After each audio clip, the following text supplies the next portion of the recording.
Recently, a couple people have asked me to weigh in on what I think the unemployment rate is going to be in the United States in the next couple months. And so I kind of structured my thoughts. I was writing a LinkedIn post about this as well and trying to think through a coherent argument of what I think is going to happen.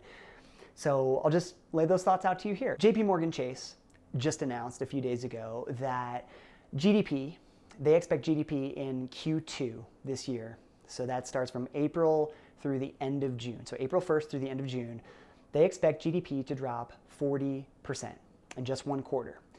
Goldman Sachs expects the GDP to drop 35%. And so both those articles were written about the same time. They're all making quarterly estimates from a financial perspective.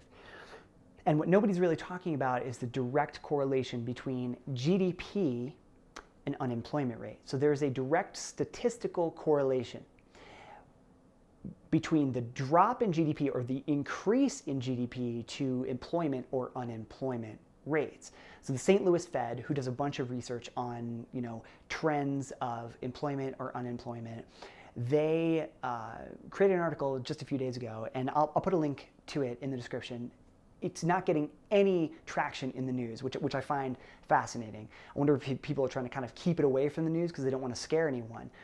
They took the estimated drop in GDP from Goldman Sachs, which was only 35%, not the 40% rate from JP Morgan Chase. They took the 35% rate and they did an estimate, and they said that the unemployment rate in Q2 will go anywhere between 26% on the low end or up to 51% on the high end. Now that is an average. If we take the middle of the two, that's an average of 38% unemployment in Q2 alone. Now, if we were to use the 40% number from JP Morgan Chase, I don't know how the St. Louis Fed calculated that rate, but it's still 5% higher, right? So that would push the average unemployment to over 40% in the United States. Now keep in mind that the Great Depression in 1933 had an unemployment rate of 25%. So basically what's happening is that the unemployment rate is expected to be way higher than the Great Depression of 1933. And you see this happening in different parts of the United States already. Business Insider just had an article just a few days ago, or 2 days ago. I'll put a link in the description to that as well, that LA County, Los Angeles County, has over 50% unemployment right now. They have 50% unemployment in a month, which is absolutely insane. And so let's take this into perspective for a second. So right now we have 22 million people that are unemployed. The rate of unemployment week over week, the amount of jobs lost week over week, has been on a moving average of about 5.5 million jobs per week. Now, Q2 essentially just started, right? It's April 1st is when it started. And the estimates are that 40% unemployment is going to start happening in Q2. So it's easy to draw a correlation between a continued drop in GDP to the week over week jobless rate at least staying consistent, right? It's not going to go down week over week. It's likely going to go up. But even if we take the average that it's been trending at week over week of 5.5 million, and we think through that over the course of 8 weeks, that is somewhere in the realm of 44 million additional jobs lost in the next 8 weeks. Now, if you combine the 44 million jobs potentially that could be lost with the 22 million that have already been lost, that would be around 66 million total jobs that are lost in the United States, which would actually correlate to a 42% unemployment rate just in Q2 alone. It's absolutely staggering what is going on in the economy. It's like a full, complete, utter standstill. And even if the Fed opens up the economy again, people are still going to be so hesitant. Like, I go running with my wife and my mother-in-law in the mornings, and like people don't go near each other.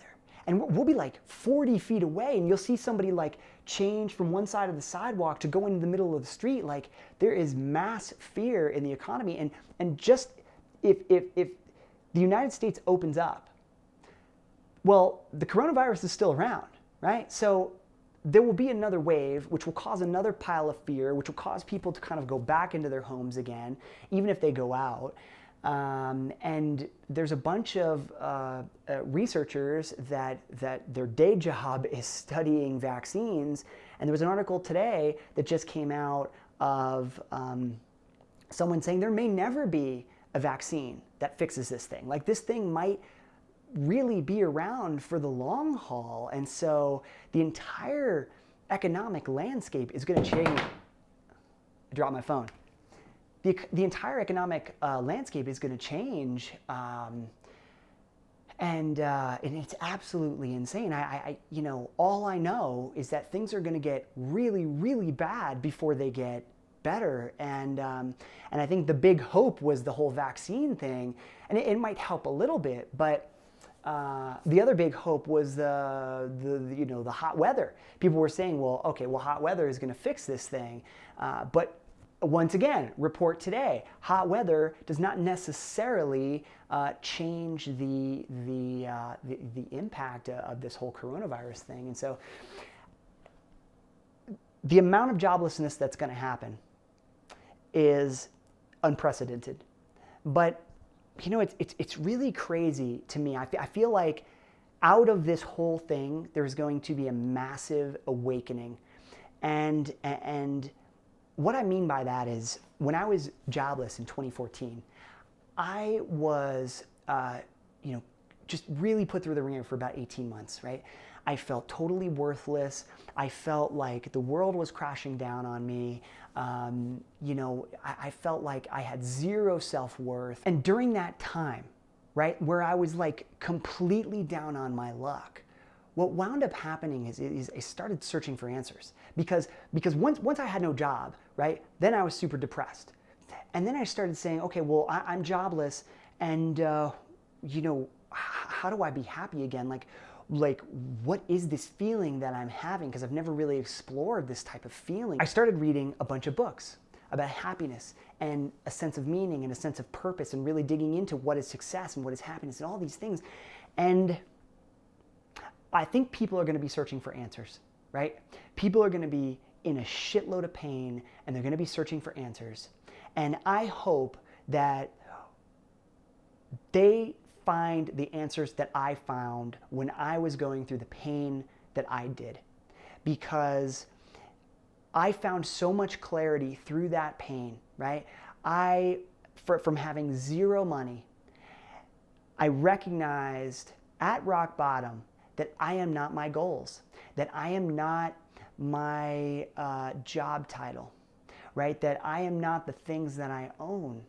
And we're so ingrained in our society to believe that the external things that we strive for are going to give us a sense of self-worth, and those attachments are so strong that without them we feel totally worthless. But if it all goes away, you have to say to yourself, well, who am I without all this shit? Well, actually, I'm the same exact person. And it was like the most tremendous weight lifted off of me. And so, if you're in a situation where you are struggling right now, or your job has already been taken away, or you think that it's going to be, taken away in the near future, remember this one thing. This is the most important thing to remember. That we are not our job titles, we are not our goals, and we are not the things we own. I can't stress enough how important it is to remember. Keep that in mind when all of this whole COVID-19 thing really starts crashing down, that our sense of self-worth should not be attached to those things, right? Get rid of that shit, right? Free yourself of all that shit, right? Figure out how to live really simply, and do what I did. Just recognize that the most important things in this world, the most important things have nothing to do with all the external shit that we chase every day, the cars that we buy, the friggin' houses that we try to acquire or buy, right? Like, none of that actually matters. And so we're in this weird era where I feel like we're gonna have a massive awakening of people that are gonna start realizing, like, why was I so friggin' stressed out all the time in my damn job? And why did I care so much about all this bullshit? So I think that's my rant for today. Stay safe out there, and that's all I got for you today. We'll catch you on the next video.